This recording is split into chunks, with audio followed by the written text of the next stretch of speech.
Turning to the markets, Tokyo stocks closed higher today, continuing their recovery from their post-Brexit plunge. For the details, we go to our business reporter, Phoebe Amoroso, who's been standing by at the Tokyo Stock Exchange. Phoebe, tell us what went on today.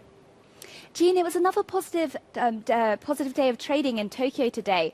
Analysts say investors are continuing to buy on hopes of further easing from the Bank of Japan following the Brexit vote. But with that mixed Tankan survey data and with the US markets on a holiday, investors were reluctant to make any major market moves.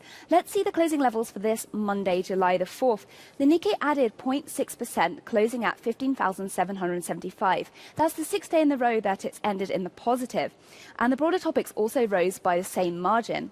Turning to individual stocks, leading the gains today were shares related to industrial metals on higher commodity prices. So we saw Sumitomo Metal Mining up 5.88%, Toho Zinc rose 7.17%, and Mitsui Mining and Smelting was up 3.55%.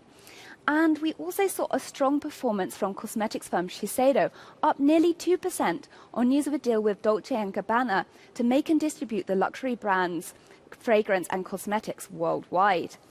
And the yen weakened during trading hours today, and that's been giving exporters a bit of a reprieve. We saw Nissan rise 2.27%, Pioneer rose 2.82%, and Fujitsu was up 2.45%.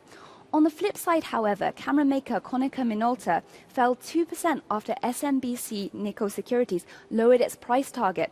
Its analysts say precision instrument companies will see the largest impact from Brexit among Japanese firms. And Ryohin Keikaku, operator of the Muji retail chain, was down 6.62% due to slower sales and profit growth for the quarter ending in May compared with last year. Looking now at currency levels. Investors recovered a little appetite for risk and sold the yen, so we saw it weaken against major peers during Asian trading hours today. The dollar-yen pair is now at 102.65, and the euro-yen pair is at 114.27. The euro is holding steady against the dollar. Moving to markets across the Asia-Pacific region, Australia's S&P ASX 200 closed up by 0.5% after a weak start due to concerns over unclear election results. And the Shanghai Composite is currently trading up 1.85%, and Hong Kong's Hang Seng is also in the positive, up 1.52%.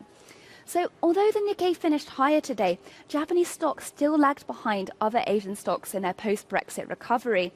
Investors are waiting for signs of further monetary easing from central banks.